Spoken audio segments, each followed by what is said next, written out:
yeah, man, I was shocked, to hear from her.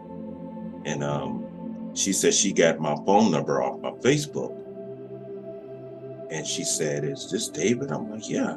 I said, "Who's this?" She said, "This is Queens." I said, I'm like, "Oh, okay. How you doing?" I said, I said, how did you get my number?" She said, "I got your number off of your Facebook."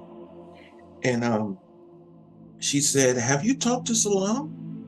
And I'm like, "No." I said, Me and Salam haven't talked at all. I said,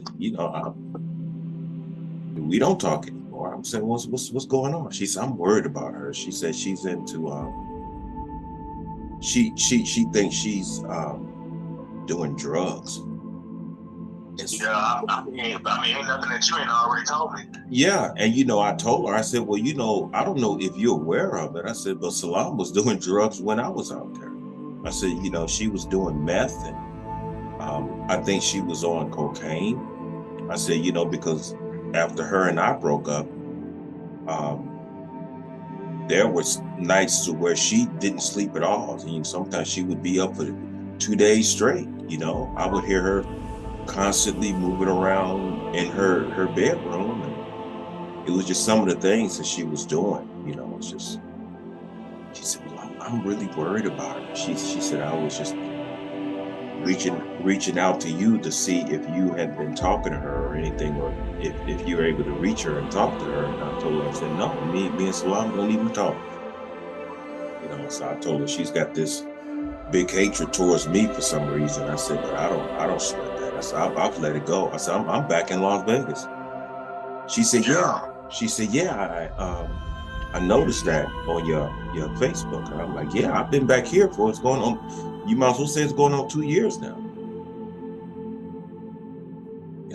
But I told her it's really nothing I can do about it. I said, I said the only thing I could suggest is try to talk to him. That's it. I said it's nothing I can do. It's nothing I can do for us. And so before I let her go further with that, I just told her, "Hey," I said, I'm in the middle of something right now." I said, "So let me call you back." And she said, "Okay."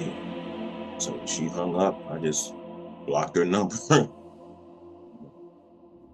because I'm not going to be. I'm done with that. Right.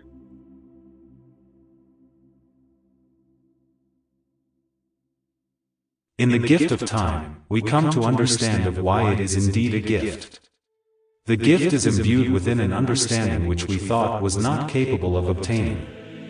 After one has suffered an immensely trying time of cruelty and humiliation, through his or her pains of the ordeal, one feels to posses a responsibility of having an obligation of telling the world that an evil and cruelty exist, and could in the journey affect them as well if they are not attentive, or wise in their decisions.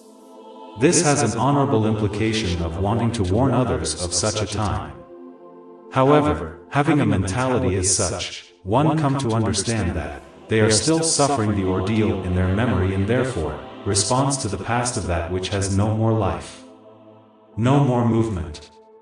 To feel the need for the earth to know of such an evil and cruel type of being, is in its efforts a dangerous act if one has evolved past their own state of healing, and yet remain with the need to openly express the wrong of whom has harmed them. One comes to understand after a time that the lesson has been learned and was made available to be learned long enough for the sake of others, and it is time to let the entire experience die. One comes to realize that, to continue the abuse of remembrance of times which were cruel, is only a cruel act upon oneself internally. One understands that, she whom committed the evil and cruel acts and yet reject the opportunity of rectification when presented and therefore, redemption, is she whom in fact maintaining the plague of immorality upon herself and in truth, suffer the most. This is obviously the reasoning of why the sun has rejected its will to shine upon the life of she who feels as though she is of great substance and is deserving of blessings, but continues to treat many others of whom she feels has no benefit to her journey as undeserving as if she is the divine source of the universe. In this grim and soulless individual, one who was unjustly abused of such a presence comes to understand his virtue of having an end of her world and its dark place to dwell in its meaningless efforts. He comes to find it easy to no longer wage a war of intellectual property for the sake of keeping the world responsible of knowing such a cruel and callous human being.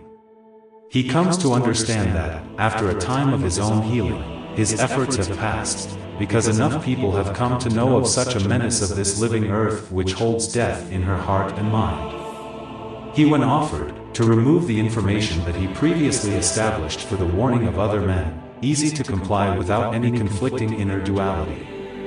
He is healed and freed from the abyss of darkness, posing to be of a light of the conscious human being. The removal of such a design is an ally for his journey of coming to know that despite his warning left behind, enough know of his warning. And that is enough for him. Written by David Anthony Brayboy.